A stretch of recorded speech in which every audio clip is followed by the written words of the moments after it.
इस वीडियो में हम बात करेंगे कि किसी भी चीज़ की शुरुआत कहाँ से होती है, कौन सी चीज़ तय करता है कि हमें ज़िंदगी में कोई चीज़ मिलेगी या नहीं, किसी भी चीज़ को पाने का पहला स्टेप क्या होता है। हमारी ज़िंदगी में किसी भी चीज़ की शुरुआत ना एक सपने से होती है। एक गोल होता है जो हमें बताता है कि कब कौन सी चीज़ और कहाँ करनी चाहिए। 1979 में हार्वर्ड यूनिवर्सिटी के MBA के स्टूडेंट्स पर एक शोध किया गया।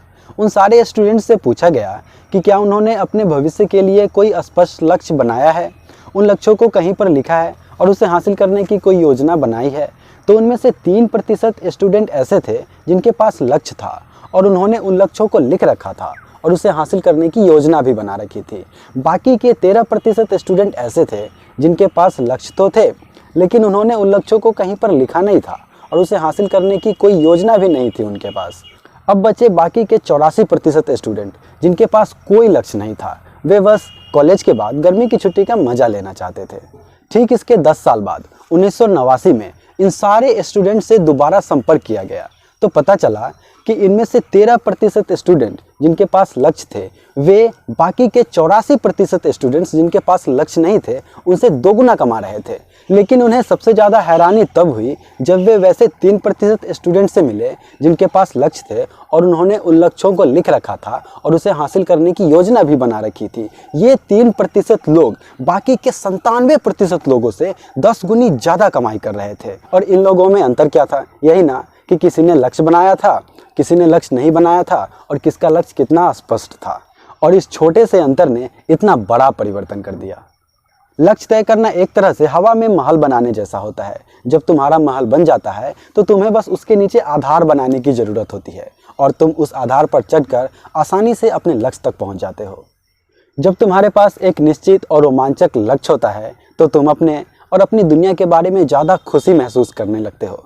तुम ज़्यादा आशावादी और सकारात्मक हो जाते हो। तुम ज़्यादा सुखी रहने लगते हो। तुम ज़्यादा एनर्जेटिक हो जाते हो। तुम अंदर से एकदम ना मोटिवेटेड फील करोगे और सुबह होते ही अपने काम में जुट जाओगे क्योंकि तुम्हारा हर काम तुम्हें उस चीज़ की दिशा में ले जा रहा होता है जो तुम्हारे लिए इम्पोर्टेंट होता है। तुम एक एक्सपेरिमेंट के बारे में सोचो। एक होमिंग पिजन को ले लो। होमिंग पिजन बोलते हैं वैसे कबूतर को जिनका इस्तेमाल हम पुराने ज़माने में कम्युनिकेशन के लिए करते थे। हम कबूतर के गले में चिट्ठी बांध देते थे और वो कबूतर उस चिट्ठी को उसके डेस्टिनेशन तक पहुंचा देता था। तो एक होमिंग पिजन को ले लो, उसे उसके घर से निकाल लो और उसे एक पिंजरे में डाल दो। उस पिंजरे को अच्छे से एक कंबल से ढक दो। अब उस पिंजरे को एक बड़े से बक्से में डाल दो। अब उस बक्से को एक ट्रक में डाल दो और उस ट्रक को हज़ारों किलोमीटर दूर लेके जाओ। अब तुम अपना ट्रक रोको, ट्रक में से उस बक्से को निकालो, बक्से में से उस पिंजरे को निकाल लो, उस पिंजरे पर से कंबल हटा दो और उस पिंजरे को खोल दो। कबूतर फौरन हवा में उड़ जाएगा, 3 चक्कर लगाएगा और बिना किसी गलती के हज़ारों किलोमीटर दूर अपने लक्ष्य की तरफ चल देगा। कबूतर के अलावा इतनी बड़ी साइबरनेटिक पावर दुनिया में और किसी भी चीज़ के पास नहीं है, सिर्फ एक चीज़ को छोड़ के, और वो चीज़ है हम इंसान। हम भी कबूतर की तरह 3 चक्कर लगाएंगे और अपने लक्ष्य तक पहुँच जाएंगे। लेकिन इसके लिए हमें पता होना चाहिए कि हमारा लक्ष्य क्या है, तभी हम ऐसा कर सकते हैं। तुम बस फैसला कर लो कि तुम ठीक ठीक पाना क्या चाहते हो। बस इतनी सी बात से ही तुम बिना किसी गलती के अपने लक्ष्य की तरफ बढ़ने लगोगे और तुम्हारा लक्ष्य भी बिना किसी गलती के तुम्हारी तरफ बढ़ने लगेगा और बिल्कुल सही जगह और सही समय पर तुम दोनों एक हो जाओगे। चाहे तुम्हारा लक्ष्य कुछ भी हो, तुम्हारा लक्ष्य एक अच्छी नौकरी पाना हो सकता है, कुछ करना या बनना हो सकता है, अपने बिजनेस में सफलता पाना हो सकता है, स्वास्थ्य, खुशी और दौलत से भरपूर जिंदगी जीना हो सकता है, या हर दिन रात को टीवी पर कोई सीरियल देखना हो सकता है। किसी भी मायने में तुम्हारा लक्ष्य तुम्हें मिल जाएगा। बस यही है कि अगर तुम छोटे लक्ष्य तय करोगे तो तुम्हें छोटे लक्ष्य हासिल होंगे और अगर तुम बड़े लक्ष्य तय करोगे तो तुम्हें बड़े लक्ष्य हासिल होंगे। इस मामले में लक्ष्य के आकार प्रकार से कोई फर्क नहीं पड़ता। यह पूरी तरह से तुम पर निर्भर करता है कि तुम किस प्रकार के लक्ष्य तय करते हो और किस चीज़ के बारे में ज़्यादातर वक्त सोचते रहते हो। तुम ज़्यादातर वक्त अपने आदर्श भविष्य के बारे में सोचो, मतलब कि तुम अपने भविष्य को कैसा देखना चाहते हो। तुम सोचो कि तुम्हारी ज़िंदगी के सबसे अच्छे दिन भविष्य में आने वाले हैं। तुम सोचो कि तुम्हारी ज़िंदगी की सबसे अच्छी आमदनी भविष्य में आने वाले महीनों और वर्षों में होने वाली है। तुम्हारा फ्यूचर तुम्हारे पीछे की हर चीज़ से बेहतर होने वाला है और होगा, इसकी कोई लिमिटेशंस नहीं है। तुम अपने भविष्य के बारे में, आने वाले सालों के बारे में, आने वाले 5 या 10 सालों में तुम क्या करने वाले हो, कहाँ होने वाले हो, इस चीज़ के बारे में जितना ज़्यादा क्लियर होगे उतनी ही तेज़ी से तुम वैसे लोगों और परिस्थितियों को अपनी ओर आकर्षित करोगे जिनका तुम्हारी ज़िंदगी में तुम्हारे सपने को साकार करने के लिए ज़रूरत होगी। तुम अपने और अपनी मनचाही चीज़ों के बारे में जितना ज़्यादा स्पष्ट होगे, तुम जिंदगी के हर क्षेत्र में उतनी ही ज़्यादा कामयाबी हासिल करोगे और उतनी ही तेज़ी से हासिल करोगे। अब तुम सोच रहे होगे कि जब लक्ष्य तय करना इतना ज़रूरी है तो फिर लोग लक्ष्य तय क्यों नहीं करते? लोगों के पास स्पष्ट और लिखित लक्ष्य क्यों नहीं होते? लोगों के पास ऐसे लक्ष्य क्यों नहीं होते जिनकी दिशा में वे हर रोज़ काम कर सके और प्रगति कर सके? मेरे ख्याल से लोगों के लक्ष्य तय न करने के 4 कारण होते हैं। पहला कारण, लोग लक्ष्यों को महत्वपूर्ण नहीं मानते। उन्हें इस बात का एहसास ही नहीं होता है कि लक्ष्य उनके लिए कितना महत्वपूर्ण है। वे ऐसे घर में पले बड़े होते हैं जहाँ किसी के पास कोई लक्ष्य नहीं होता है, या ऐसे समूह में रह रहे होते हैं जहाँ लक्ष्यों को महत्व नहीं दिया जाता और लक्ष्यों पर कभी कोई बातचीत नहीं की जाती। इस कारण जब तुम बड़े हो जाते हो तब भी तुम लक्ष्यों की शक्ति से अनजान रहते हो और तुम्हें कभी पता ही नहीं चल पाता कि लक्ष्य तय करना और उसे हासिल करना तुम्हारी ज़िंदगी में बाकी किसी भी चीज़ से सबसे ज़्यादा असर डालती है।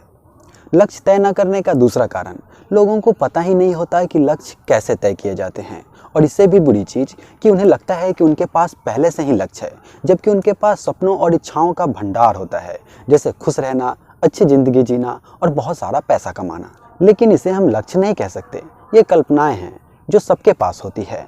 लक्ष्य इच्छा से बिल्कुल अलग होता है, वह एकदम खास और स्पष्ट होता है, वह लिखा हुआ होता है, इसे किसी को भी आसानी से बताया जा सकता है। तुम इसकी दिशा में अपनी कामयाबी को नाप सकते हो, और जब तुम्हें वह चीज़ मिल जाती है तो तुम्हें पता चल जाता है कि तुम्हें तुम्हारा लक्ष्य मिल गया है।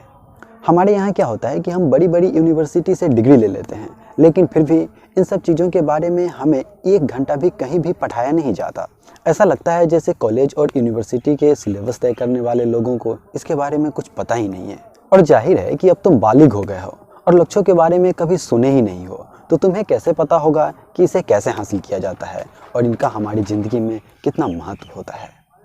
लोगों के द्वारा लक्ष्य तय न करने का तीसरा कारण, वे असफलता से डरते हैं। असफलता से दिल को चोट पहुंचती है। हर कोई कभी न कभी किसी न किसी काम में असफल हो चुका है और वो जानता है कि असफलता कितना दुखदायी होता है, भावनात्मक दृष्टि से भी और आर्थिक दृष्टि से भी।